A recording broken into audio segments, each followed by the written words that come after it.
ಟಾರ್ಗೆಟ್ಗೆ ಮತ್ತೆ ಸ್ವಾಗತ. ಬೇಳೂರವರೇ, ಎಲ್ಲೂ ಸಲ್ಲದವರು ಜೆಡಿಎಸ್ ನಲ್ಲಿ ಸಲ್ಲಿದ್ದಾರೆ, ಆದ್ರೂ ಅಲ್ಲಿ ಸೋತಿದ್ದಾರೆ. ಇನ್ನು ಮುಂದಕ್ಕೆ ಜೆಡಿಎಸ್ ನಿಮ್ಮನ್ನ ಸರಿಯಾಗಿ ಸ್ಥಾನಮಾನ ಕೊಡುತ್ತೆ ಅನ್ನೋ ನಂಬಿಕೆ ಇದೆಯಾ? ಎಲ್ಲೂ ಸಲ್ಲದವರಲ್ಲ, ಕೊನೆ ಹಂತದಲ್ಲೂ ಸಹ ನನಗೆ ಬೇರೆ ಪಕ್ಷಗಳಿಂದ ಆಹ್ವಾನ ಬಂದಿತ್ತು.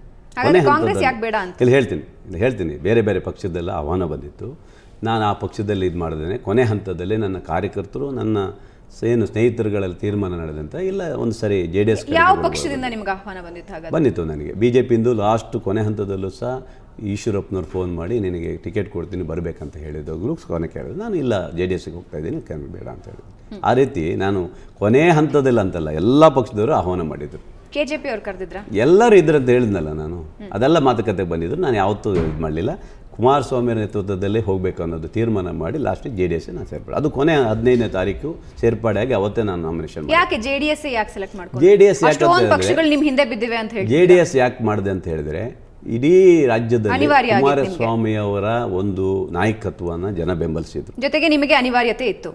ಅಲ್ಲ, ಅನಿವಾರ್ಯತೆ ನನಗೊಂದಲ್ಲ, ಪಕ್ಷಗಳಿದ್ದು ಅಂತ ಹೇಳಿದ್ವಲ್ಲ ನೀವು. ಯಾಕೆ ಅನಿವಾರ್ಯತೆ ಅಂತ ಹೇಳಿದ್ರಿ? ಅವರ ಒಂದು ನಾಯಕತ್ವದ ಮುಖಾಂತರ ಹೋಗಬೇಕು. ಈ ಏನು ಭ್ರಷ್ಟಾಚಾರವನ್ನು ಎಳೆಯಾಗಿ ಬಿಳಿಸಿ ರಾಜ್ಯದ ಜನರಿಗೆ ತೋರಿಸಿದಂಥವ್ರು, ಅವರ ನಾಯಕತ್ವದಲ್ಲಿದ್ದಂಥ ಕುಮಾರಸ್ವಾಮಿ 20 ತಿಂಗಳ ಅವಧಿಯಲ್ಲಿ ಏನು ಜನಪ್ರಿಯ ಕಾರ್ಯಕ್ರಮ ಕೊಟ್ಟಿದ್ದು ಜನರಲ್ಲಿ ಭಾಳ ಮನಸ್ಸಲ್ಲಿತ್ತು. ಸೊ ಗೆದ್ದ ಎತ್ತಿನ ಬಾಲ ಹಿಡಿಯೋ ಚಾಳಿ ಬೇಳೂರು ಗೋಪಾಲಕೃಷ್ಣ ಇಲ್ಲೂ ಅನುಸರಿಸಿದ್ರು. ಎಲ್ಲೋ ಒಂದ್ ಕಡೆ JDS ಬಂದ್ಬಿಟ್ರೆ ನನಗೂ ಯೂಸ್ ಆಗುತ್ತೆ ಅಂತ. ನೀವು ಆ ತಪ್ಪು ಕಲ್ಪನೆಗಳು ಅಲ್ಲ, ಒಳ್ಳೆ ಕಥೆ ಆಯ್ತಲ್ಲ. ರಾಜಕೀಯದಲ್ಲಿ ಎಲ್ಲರೂ, ನಾನೊಬ್ಬನೇ, ಎಷ್ಟು ಜನ ಪಕ್ಷಾಂತರಗಳು ಮಾಡಿಲ್ಲ? ಯಾರು ಪಕ್ಷಾಂತರಗಳಾಗಿಲ್ಲ ಹೇಳಿ ಸರ್? ಗುಂಪಲ್ ಗೋವಿಂದ ಎಲ್ಲರೂ ಪಕ್ಷಾಂತರ ಮಾಡಿದ. ನಾನು ಬೇಳೂರು ಒಬ್ಬನೇ ಪಕ್ಷಾಂತರ ಮಾಡಿದ ಅನ್ನೋ ಲೆಕ್ಕದಲ್ಲಿ ನೀವು ರಾಜ್ಯದಲ್ಲಿ ಬಿಂಬಿಸೋದು ಬೇಡ.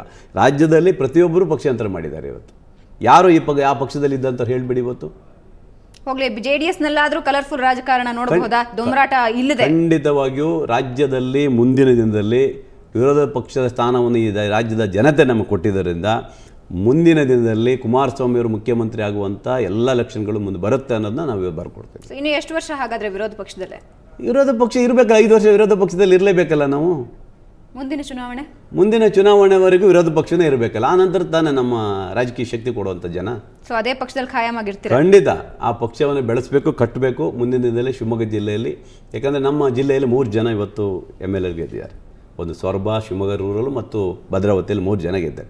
ಏನೂ ಇಲ್ಲ ಅಂತ ಶಿವಮೊಗ್ಗ ಜಿಲ್ಲೆಯಲ್ಲಿ ಒಬ್ಬ MLAನೂ ಸಹ ಇರೋಂಥ ಇದರಲ್ಲೂ ಸಹ ನಮ್ಮ ಶಿವಮೊಗ್ಗ ಜನತೆ 3 ಜನರು ಗೆಲ್ಲಿಸಿದ್ದಾರೆ. ಹಾಗಾದ್ರೆ ನಿಮ್ಮನ್ನು ಯಾಕೆ ಗೆಲ್ಲಿಸಲಿಲ್ಲ? ಹೇಳೋದು ಕೇಳಿ, 3 ಜನ ಗೆಲ್ಲಿಸಿದ್ದಾರೆ. ಅದರಿಂದ ನಮ್ಮ ಶಕ್ತಿ ಇದೆ. ಮುಂದಿನ ದಿನದಲ್ಲಿ ಭಾರತೀಯ ಜನತಾ ಪಕ್ಷದ ಏನೂ ಒಂದು ಸೀಟ್ ತೊಗೊಂಡಿಲ್ಲ. ಅಲ್ಲಿ ಇವತ್ತು JDS 3 ಸೀಟ್ ತೊಗೊಂಡಿದೆ ಮತ್ತು KJP 1 ತೊಗೊಂಡಿದೆ, ಕಾಂಗ್ರೆಸ್ 3 ಸೀಟ್ ತೊಗೊಂಡಿದೆ. ಜನ ಹೇಳ್ತಾರೆ JDS BJPಲಿ ಹೆಂಗೆ ದೊಂಬರಾಟ ಮಾಡಿದ್ರು ಬೇಳೂರು, ನೆಕ್ಸ್ಟ್ JDSಗೂ ಕಾದಿದೆ ಹಬ್ಬ ಅಂತ. ಬಟ್ ಇದೆಲ್ಲ ಏನು ಬೇಕಾದ್ರೂ ಹೇಳ್ಬೋದು, ಜನ ಏನಾದ್ರು ತೀರ್ಮಾನ ಮಾಡ್ಬೋದು. ಬಟ್ ನಮ್ಮ ಕ್ಷೇತ್ರದ ಜನರಲ್ಲಿದ್ದೀವಿ, ನಾವು ವಿಶ್ವಾಸ ಇಟ್ಕೊಂಡಿದ್ದೀವಿ. ಆ ಕ್ಷೇತ್ರದ ಜನರ ಪರವಾಗಿ ಕೆಲಸ ಮಾಡ್ತೀವಿ. ಮುಂದಿನ ದಿನದಲ್ಲಿ ನಮ್ಮ 5 ವರ್ಷ ಹೋರಾಟ ಇರುತ್ತೆ. ಆ ಹೋರಾಟದಲ್ಲಿ ನಮ್ಮ ಮುಂದಿನ ಜನರ ವಿಶ್ವಾಸನೇ ನಿಮ್ಮ ಮೇಲಿಲ್ಲ ಅಂದ್ರೆ ಏನು ಹೋರಾಟ ಮಾಡ್ತೀರಾ? ಒಳ್ಳೆ ಕಥೆ ಆಯ್ತು. ಹಂಗೆ ಕಾಗೋಡು ತಿಮ್ಮಪ್ಪನವ್ರ ವಿಶ್ವಾಸ ಇತ್ತಾ? 2 ಸರಿ ಯಾಕೆ ಸೋತರು? ಈ ಬಾರಿ ಹಾಗಾದ್ರೆ ಯಾಕೆ ಅವ್ರು ಮಂತ್ರಿ ಆದಂಥ ಸಂದರ್ಭದಲ್ಲೂ ಸಹ 2004ರಲ್ಲಿ ಯಾಕೆ ಸೋತರು ಅವರು? ಈ ಬಾರಿ ಹಾಗಾದ್ರೆ ಬೇಳೂರ್ನ ಯಾಕೆ ಗೆಲ್ಲಿಸಲಿಲ್ಲ? ನೋಡಿ, ಜನದೇಶ ಹೇಳಕ್ಕಾಗಲ್ಲ. ಜನರ ಒಂದು ಇರುತ್ತೆ, ಕಾಂಗ್ರೆಸ್ ವೇವ್ ಇರುತ್ತೆ, ಒಂದು ಪಕ್ಷದ ವೇವ್ ಇರುತ್ತೆ. ಅಲ್ಲ, ಕಾಂಗ್ರೆಸ್ ವೇವ್, ಪಕ್ಷದ ವೇವ್, ಬೇಳೂರು ವೇವ್ ಎಲ್ಲ ಹಾಗಾದ್ರೆ ಮುಳುಗೋಯ್ತಾ? ಆದ್ರೂ ನಮ್ಗೆ ಜನ ಓಟ್ ಕೊಟ್ಟಿದಾರಲ್ಲ, 23,000 ಜನ ನನಗೆ ಓಟ್ ಕೊಟ್ಟಿದ್ದಾರೆ. ಹೊಸದಾಗಿ ಹೋಗಿರುವಂತ ಪಕ್ಷಕ್ಕೆ ಏರ್ಪಡೆ ಆಗಿ ಅಂತ ಇದ್ರಲ್ಲೂ ನನಗೆ ಇಷ್ಟು ಜನ ಬೆಂಬಲ ಕೊಟ್ಟಿದ್ದಾರೆ. 2 ಬಾರಿ MLA ಆದ ಬೇಳೂರಿನ ಶಕ್ತಿ ಅಷ್ಟೇನಾ? ಜನ ಅಲ್ಲ, 2 ಬಾರಿ ಅಲ್ಲ, 6 ಬಾರಿ ಆದರೂ ಸೋತೋಗಿದ್ದಾರೆ. ಅದೇನು ಮಾಡ್ಲಿಕ್ಕಾಗತ್ತೆ? ಹಾಗಂತ ಇಲ್ಲಿ ಎಲ್ಲರೂ ಗೆಲ್ಲಕ್ಕಾಗತ್ತೆ ಸಾಧ್ಯ? ಅದು ಜನ ಅವ್ರ ಆದೇಶ ಕೊಡಬೇಕು. ಜನರಿಗೆ ಪಕ್ಷದ ಮೇಲೆ ಇರುತ್ತೆ, ಇನ್ನೊಂದು ಹೊಸ ಪಕ್ಷದ ಮೇಲೆ ಸಿಂಪತಿ ಇರುತ್ತೆ, ಅದರ ಮೇಲೆ ಆಧಾರ ಇರುತ್ತೆ. ಎಲ್ಲೋ ಒಂದು ಕಡೆ ನಿಮ್ಮ ಸೋಲಿಗೆ ನೀವೇ ಕಾರಣಕರ್ತರು, ನೀವೇ ತಪ್ಪು ಮಾಡಿದ್ದೀರಾ ಅಂತ ನನ್ನ ಸೋಲಿಗೆ ಒಂದು ಯಡಿಯೂರಪ್ಪನವರಿಂದ ಹಿಡಿದು, ಈಶ್ವರಪ್ಪನವರಿಂದ ಹಿಡಿದು, ಹರ್ತಾಳ್ ಹಾಲಪ್ಪನವರಿಂದ ಹಿಡಿದು ಪ್ರತಿಯೊಬ್ಬರು ನನ್ನ ಮೇಲೆ ಟಾರ್ಗೆಟ್ ಇದ್ದರು. ಗೋಪಾಲಕೃಷ್ಣ ಸೋಲಿಸ್ಬೇಕು ಅನ್ನೋದು ಇಟ್ಕೊಂಡಿದ್ರು. ಕೊನೆ ಹಂತದಲ್ಲೂ ಸಹ ಕಾಗೋಡು ತಿಮ್ಮಪ್ಪನವರಿಗೆ ಎಲ್ಲ ರೀತಿಯ ಸಹಕಾರವನ್ನು ಕೊಟ್ಟು ಅವರು ಸಹಕಾರ ಕೊಟ್ಟಿದ್ದಾರೆ. ಸೊ ಹಾಲಪ್ಪನ ಮೇಲೆ ಯಾಕೆ ಸಿಟ್ಟು ಇವಾಗಲೂ ತೋರಿಸ್ಕೊಳ್ತೀನಿ? ನಾನು ಹಾಲಪ್ಪನವ್ರ ಮೇಲೆ ನಾನು ಸಿಟ್ಟೇನು ತೋರಿಸ್ತಿಲ್ಲ. ಹಾಲಪ್ಪನವರು ಸಹ ಗೋಪಾಲಕೃಷ್ಣ ಬೇಳೂರು ಸೋಲಿಸ್ಬೇಕನ್ನೋದು ಹೇಳಿ ಅವರು ಸಹ ಕಾಗೋಡು ತಿಮ್ಮಪ್ಪನವರಿಗೆ ಬಹಳ ಸಪೋರ್ಟ್ ಕೊಟ್ಟಿದ್ದಾರೆ. ಯಾಕೆ ಸೋಲಿಸ್ಬೇಕಾಗಿತ್ತು? ಏನೋ ಇರ್ಬೋದು, ಬೇಳೂರನ್ನ ಯಾಕೆ ಸೋಲಿಸ್ಬೇಕಂದ್ರೆ ಮುಂದಿನ ರಾಜಕೀಯ ಶಕ್ತಿ ಅವ್ರು ಬೆಳೆಸ್ಕೊಳ್ಳೋಕೆ ಇರ್ಬೋದು, ಏನೋ ಇರ್ಬೋದು. ಒಟ್ಟಿನಲ್ಲಿ ಬೇಳೂರು ಮೇಲೆ ಭಾಳ ಜನ ಕಣ್ಣಿತ್ತು ಸೋಲಿಸ್ಬೇಕನ್ನೋದು. ಅವ್ರ ಆಸೆ ಈಡೇರಿಸ್ಕೊಂಡಿದ್ದಾರೆ. ಇರಲಿ, ಮುಂದಿನ ದಿನದಲ್ಲಿ ಜನಾದೇಶ ನಾವು ಕಾಯ್ತೀವಿ. ಆ ಜನರ ಸೇವೆ ಮಾಡುವಂಥ ಭಾಗ್ಯ ಮುಂದಿನ ಜನ ಕೊಟ್ಟಿದ್ದಾರೆ, ಮಾಡ್ತೀವಿ. ಬೇಳೂರು ಗೋಪಾಲಕೃಷ್ಣ ಇಷ್ಟುವರೆಗೂ ಸಂಪಾದಿಸಿದ್ದು ಬರೀ ಶತ್ರುಗಳನ್ನ, ಸ್ನೇಹಿತರನ್ನಲ್ಲ. ಅಲ್ಲ, ಶತ್ರುಗಳು ಯಾಕೆ ಆಗ್ತಾರೆ ನನಗೆ ಅರ್ಥ ಆಗ್ತಾಯಿಲ್ಲ. ನಾನು ನೇರವಾಗಿ ಮಾತಾಡ್ತೇನೆ, ಅದರಿಂದ ಶತ್ರುಗಳಾಗ್ಬೋದು. ಯಾಕಂದರೆ ಇರೋ ವಿಚಾರ ಹೇಳಿದಾಗ ತಪ್ಪಾಗತ್ತೆ, ಅದನ್ನು ಖಂಡನೆ ಮಾಡಿದ್ರು ತಪ್ಪಾಗತ್ತೆ. ಇರೋ ವಿಚಾರ ಹೇಳಿದಾಗ ಗೋಪಾಲಕೃಷ್ಣ ನೇರ ನಿಷ್ಠೂರಾಗ್ಬಿಡ್ತಾನೆ. ಓಕೆ, ಒಂದು ಪಕ್ಷದ ಸದಸ್ಯತ್ವನಾಗಿ ಯಶಸ್ವಿ ಆಗಲಿಲ್ಲ, ಒಂದು ಶಾಸಕನಾಗಿ ಯಶಸ್ವಿ ಆಗಲಿಲ್ಲ. ಹಾಗಾದರೆ ಬೇಳೂರು ಗೋಪಾಲಕೃಷ್ಣ ಏನು? ನೋಡಿ, 2004ರಲ್ಲಿ ಬಂಗಾರಪ್ಪ ಸಾಹೇಬರು ಬಂದಂಥ ಸಂದರ್ಭದಲ್ಲಿ BJPಯಲ್ಲಿ ನಾವು ಗೆದ್ದು ಬಂದದ್ದು. 2008ರಲ್ಲೂ ಏನು ಹೇಳಿದರು, ಇಲ್ಲ ಗೋಪಾಲಕೃಷ್ಣ ಬೇಳೂರವರು ಬಂಗಾರಪ್ಪನವ್ರು ಇದ್ದಾಗ ಮಾತ್ರ ಗೆದ್ದರು, ಗೆಲ್ಲಿಕ್ಕಾಗಲ್ಲ ಅಂತ ಹೇಳಿದರು. ಆದರೂ ಸಹ ನಮ್ಮ ಗುರುಗಳು ಇರ್ಬೋದು, ಆದರೆ 2008ರಲ್ಲೂ ಸಹ ನಾವು BJPಯಲ್ಲಿ ಬಂದು ಗೆದ್ದು ಬಂದಿಲ್ವ? ಅದೇ ಬೇಳೂರು ಗೋಪಾಲಕೃಷ್ಣಗೆ ಮುಳುವಾಗಿದ್ದು. ಮೊದಲ ಬಾರಿಗೆ ಬಂಗಾರಪ್ಪ ಬೆಂಬಲ ಆಯಿತು, ಎರಡನೇ ಬಾರಿ ಯಡಿಯೂರಪ್ಪ ಬೆಂಬಲ ಆಯಿತು, ಈ ಬಾರಿ ಅತಂತ್ರ ಯಾರು ಇರಲಿಲ್ಲ. ಇದು ಬೇಳೂರು ಗೋಪಾಲಕೃಷ್ಣ ಸ್ವಂತದ ಫಲಿತಾಂಶ. ಹಿಂದೆ ಜನ ಇದ್ದಾಗ ಮಾತ್ರ ಬೇಳೂರು ಗೋಪಾಲಕೃಷ್ಣ ಗೆಲ್ತಾರೆ. ನೋಡಿ, ಎಲ್ಲರೂ ಶಕ್ತಿನೂ ಬೇಕಾಗತ್ತೆ, ಒಬ್ಬನ ಶಕ್ತಿನೇ ಇಲ್ಲ, ಎಲ್ಲರ ಶಕ್ತಿನೂ ಬೇಕಾಗತ್ತೆ. ನಾನು ಒಬ್ಬನೇ ಅಂತಲ್ಲ, ಇಡೀ BJPಯ ಇಡೀ ಶಿವಮೊಗ್ಗದಲ್ಲಿ ಶೂನ್ಯ. BJPಯ ಒಂದು ಸೀಟು ಬರಲಿಲ್ಲಲ್ಲ. ನೀವು ಯೋಚನೆ ಮಾಡಿ ಅದ್ರ ಬಗ್ಗೆ ಮಾತಾಡಿದ್ದೀರಾ? ಯಾಕೆ ಬರಲಿಲ್ಲ? ಯಾಕೆ ಬರಲಿಲ್ಲ? ಯಾರು ನಿಮ್ಮ ಪ್ರಭಾವದಿಂದ? ಅಲ್ಲ, ನಮ್ಮ ಜಿಲ್ಲೆಯಲ್ಲಿ 3 ಸೀಟ್ ಯಾಕೆ ಬಂತು ಹೇಳಿ? 3 ಸೀಟ್ ಬರಲಿಲ್ವಾ?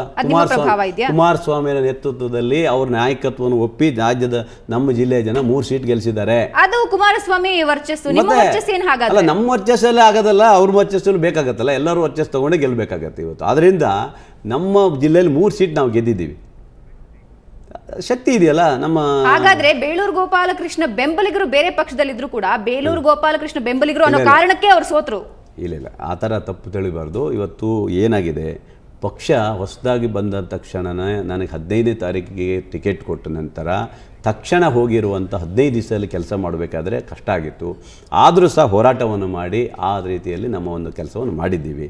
ಮುಂದಿನ ದಿನದಲ್ಲಿ ಪಕ್ಷ ಕಟ್ಟುವ ಕೆಲಸ ಮಾಡಬೇಕು. ಶಿವಮೊಗ್ಗ ಜಿಲ್ಲೆಯಲ್ಲಿ JDSನ ಒಬ್ಬ ಅಭ್ಯರ್ಥಿನ ಹಿಂದೆ ಗೆಲ್ಲದೇ ಇದ್ದಂಥದ್ದು ಕುಮಾರಸ್ವಾಮಿ ನೇತೃತ್ವದ ಇವತ್ತು 3 ಜನ ನಾವು ಗೆದ್ದಿದ್ದೀವಿ ಅಂತ ಹೇಳಿದ್ರೆ ನಮ್ಮ ಶಕ್ತಿ ಬಂದಿದೆಯಲ್ಲ.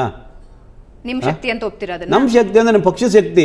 ಹಾಗಾದ್ರೆ ಬೇಳೂರು ಶಕ್ತಿ ಇಲ್ಲ. ಬೇಳೂರು ಶಕ್ತಿ ಏನಕ್ಕೆ ಹೇಳಲಿಕ್ಕೆ ಹೋಗೋದಿಲ್ಲ. ಬೇಳೂರು ಶಕ್ತಿ ಎಷ್ಟಿದೆ ಅಷ್ಟೇ ಇರುತ್ತೆ. ಆದರೆ ಪಕ್ಷದ ಶಕ್ತಿ ಕುಮಾರಸ್ವಾಮಿಯವರ ನೇತೃತ್ವದ ಮುಂದಿನದಲ್ಲಿ ನಾವು ಪಕ್ಷ ಬೆಳೆಸಬೇಕು, ಗಟ್ಟಿ ನಿಲ್ಲಬೇಕು, ಮತ್ತು ಅವರು ಮುಖ್ಯಮಂತ್ರಿ ಮಾಡುವಂಥ ಕೆಲಸ ನಾವು ಮಾಡಬೇಕಾಗುತ್ತೆ. ಓಕೆ, ಆಡಳಿತ ಪಕ್ಷದಲ್ಲಿ ಶಾಸಕರಾಗಿದ್ದಾಗಲೇ ಯಾವ ಕೆಲಸನೂ ನಡೀಲಿಲ್ಲ ಬೇಳೂರು ಗೋಪಾಲಕೃಷ್ಣ. ಹಾಗಾದ್ರೆ ಇನ್ನು 5 ವರ್ಷ ಒಂದು ರೀತಿ ನಿಮಗೆ ವನವಾಸನೆ ಅಂತ ಹೇಳ್ಬೋದು. ಬಿಡಿ, ಎಲ್ಲ ನಾನು ವನವಾಸದ 5 ವರ್ಷ, ನಾನು ಕಾಗೋಡು 9 ವರ್ಷ ವನವಾಸ ಇರಲಿಲ್ಲ. ಅವ್ರು ಹೇಗಿದ್ರು ಹಾಗೆ ನಾವು 5 ವರ್ಷ ಇರಬೇಕಾಗುತ್ತೆ. 5 ವರ್ಷ ಜನ ಏನು ಮಾಡಬೇಕು, ನಮ್ಮ ಕೈಲಾದ ಸೇವೆ ಮಾಡಿಕೊಂಡು ಜನರ ಸೇವೆ ಮಾಡ್ಕೊಂಡು ಇರ್ತೀವಿ ನಾವು. ಸೊ ಈ 5 ವರ್ಷ HDK ಒಬ್ಬರೇ ನಾಯಕತ್ವನ ಬೆಂಬಲಿಸ್ಕೊಂಡು ಬೇಳೂರು ಇರ್ತಾರೆ. ಹೌದು, ನಮ್ಮ ಪಕ್ಷವನ್ನು ಮುಂದಿನ ದಿನದಲ್ಲಿ ಶಿವಮೊಗ್ಗ ಜಿಲ್ಲೆಯಲ್ಲಿ ನಮ್ಮ MLAಗಳ ಸಹಕಾರ ತೆಗೆದುಕೊಂಡು ನಾವು ಹೆಚ್ಚಾಗಿ ಒತ್ತು ಕೊಟ್ಟು ಪಕ್ಷ ಸಂಘಟನೆ ಮಾಡುವ ಕೆಲಸ ಮಾಡ್ತೀವಿ. ಸೊ ರಾಜಕೀಯ ನಿವೃತ್ತಿ ಆಗೋವರೆಗೂ JDS ಅಲ್ಲಿ ಇರ್ತೀರಾ? ಹಾಗಾದ್ರೆ ರಾಜಕೀಯವು ಮುಂದಿನ ಇದರಲ್ಲೂ ಸಹ ಪಕ್ಷವನ್ನು ಬೆಂಬಲಿಸಿಕೊಂಡು ಪಕ್ಷವನ್ನು ಕಟ್ಟುವ ಕೆಲಸವನ್ನೇ ಮಾಡ್ತೇನೆ. ಮುಂದೆ ಪಕ್ಷ ಹೊಡೆಯೋ ಕೆಲಸ ಮಾಡಲ್ಲ? ಖಂಡಿತ ಇಲ್ಲ. ಓಕೆ, ಧನ್ಯವಾದ ಬೇಳೂರು ಅವರೇ ನಮ್ಮ ಜೊತೆ ಮಾತಾಡಿದ್ದಕ್ಕೆ. ವೀಕ್ಷಕರೇ, ಇದು ಈ ವಾರದ ಟಾರ್ಗೆಟ್. ಮುಂದಿನ ವಾರ ವಿಶೇಷ ಅತಿಥಿಯೊಂದಿಗೆ ಮತ್ತೆ ಭೇಟಿಯಾಗ್ತೀನಿ. ನೇರ, ದಿಟ್ಟ, ನಿರಂತರ ಸುದ್ದಿಗಾಗಿ ನೋಡ್ತಾ ಇರಿ ಸುವರ್ಣ ನ್ಯೂಸ್.